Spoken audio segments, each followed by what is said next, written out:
நேயர்களே, நான் இன்னைக்கு செய்ய போகிற ரெசிபி என்ன தெரியுமா? கருப்பு உளுந்து, தோல் உளுந்து. இந்த உளுந்தை வச்சு இன்னைக்கு உளுந்த தோசை செய்ய போகிறேன். வாங்க வீடியோக்குள்ளே போவோம். இந்த உளுந்தை தான் நான் வந்து ஒரு 3 மணி நேரம் ஊற போட்டு அரைச்சி வச்சுருக்கேன். இந்த அளவுக்கு அரைச்சி வச்சுருக்கேன் பாருங்கள்.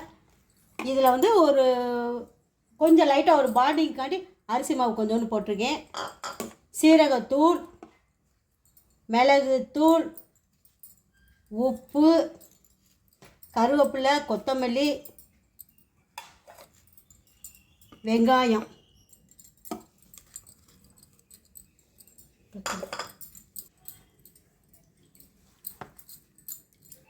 கொஞ்சம் லைட்டாக தண்ணி ஊற்றி கரைச்சிக்கிடுவோம். வச்சுருக்கேன் நேயர்களே. இந்த அளவுக்கு கரைச்சதை வந்து அப்படியே குட்டி குட்டியாக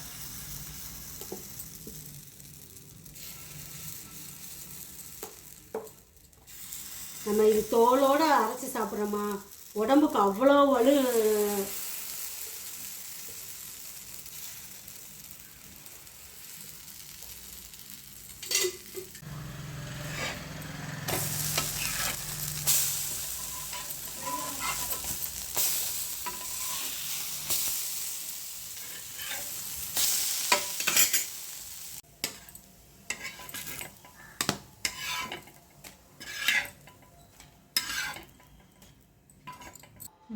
நேர்களே, சுட சுட வந்து உளுந்தந்தோசை ரெடி ஆயிடுச்சு.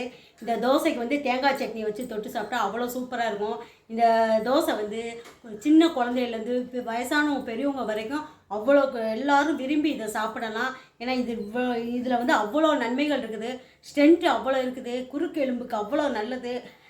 10 வயசு பொம்பளை பிள்ளைங்களுக்கு வந்து ஏஜ் அட்டன் பண்ணுற ஸ்டேஜில் உள்ள பிள்ளைங்களுக்கு இதை வாரத்தில் 2 நாள் நீங்கள் கொடுத்தீங்கன்னா பிள்ளைகளுக்கு எலும்புகளும் நல்லா ஸ்ட்ராங் ஆகும். வயசானவங்களுக்கு ஸ்ட்ராங் ஆகும். இதை வந்து சொல்லிக்கிட்டே போகலாம். இதை நீங்களும் செஞ்சு பாருங்கள். லைக் பண்ணுங்கள், சப்ஸ்கிரைப் பண்ணுங்கள். நன்றி, வணக்கம். அடுத்த வீடியோவில் சந்திக்கிறேன். பாய் பாய்.